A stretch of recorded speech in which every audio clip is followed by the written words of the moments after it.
I've done some extensive research into why we're called the Bluebirds. I've asked people who've been here for years and years and years. Nobody knows.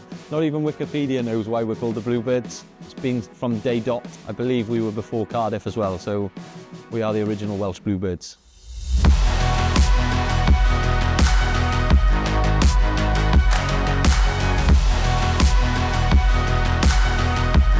The club have been on a real journey over the last few years. The trajectory has really gone upwards, and a key part of that, I think, is the ethos around playing for Pembrokeshire. The club is hugely progressive in terms of where we want to be, how we think. We are very community centred. We're so far west. We want to be the pinnacle of anything that happens within that area. It's a local club for local people, trying to just give Pembrokeshire players that step up to the next level, make a name for ourselves.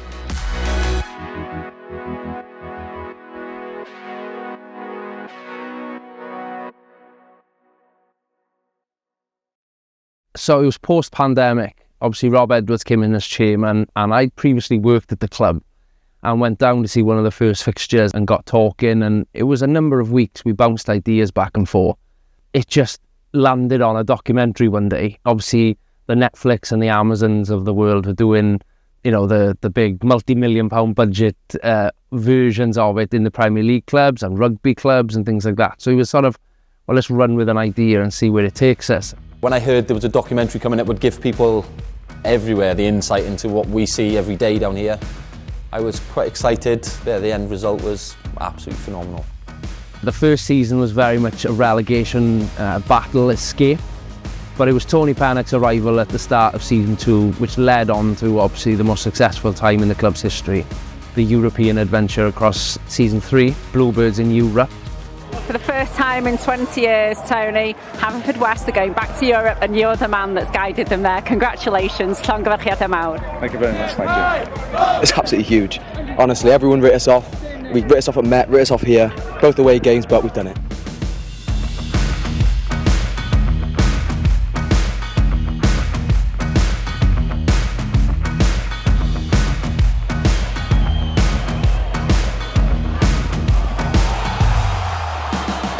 We know we'll get opportunities against them next week, and so we're ready to stay in the game, and when the opportunities come next week, obviously take one and it's game on.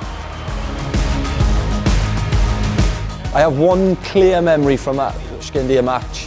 3 seconds after Jenks scored the goal, behind the goal is a ball boy, my youngest son, fortunate enough to be a ball boy for the day, and when Jenks' shot went in the back of the goal, and the first thing I saw was my young, he was 11 at the time, 12, jumped up in the air and he just sprinted off. Genuinely don't know where he was going, but every time I see any highlights of that game and that goal, I just see him leap up and sprint the other way. He does! He does! The Bluebirds are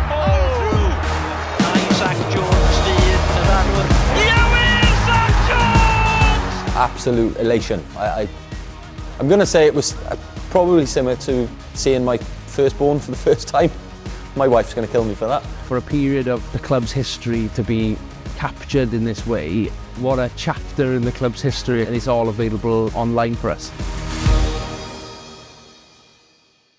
The identity is something that's probably quite fluid. We'll always be building the identity with the new people that we bring in, the new people within the community, the demographic of people we bring in. You've got to try and do different things. If you just rely on the football, I think you're going to have quite a niche market. You're not going to really get the next wave. And if you can give them a memory, I remember going down to the Bridge Meadow and I saw an alpaca.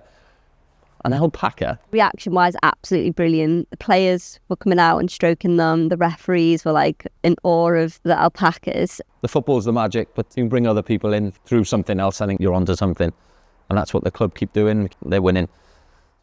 Really interestingly, 2 ladies I met this week had come to visit from Liverpool, and massive Liverpool fans, like season ticket holders, and they told me about a time when they come to watch Haverfordwest play in Conisky, and they couldn't believe how close they could get to the people how the players would talk to them after the game. You can come to the club and meet the players and meet the manager and meet the staff and feel part of that journey. This isn't just Haverfordwest, it's all the clubs in the Cymru Prem.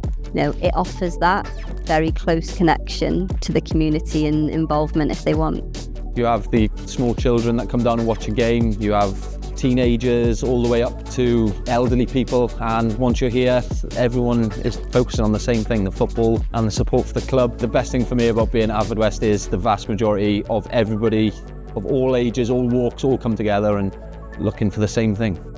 That's what's great with the Cymru Leagues. Yes, you can stand on the terrace, you can sit in the stands and see these people, but you can also get to know them, you know, and you can see them in the bar after the game and potentially have a beer with them and say, you know, found it tough today or did you enjoy it? And that's something that the club have really targeted as something they want to do. And we probably want to be the leading club in Wales in how progressive we are, like the ideas. We want to be a local club as well. I say that in terms of like how we deliver everything, like our kit, our players, our staff. Like we want to be giving back to the community as well. Keep building, keep doing what we're doing. Obviously results on the pitch, if they start going our way a bit more, yeah, the world is your oyster, as they say.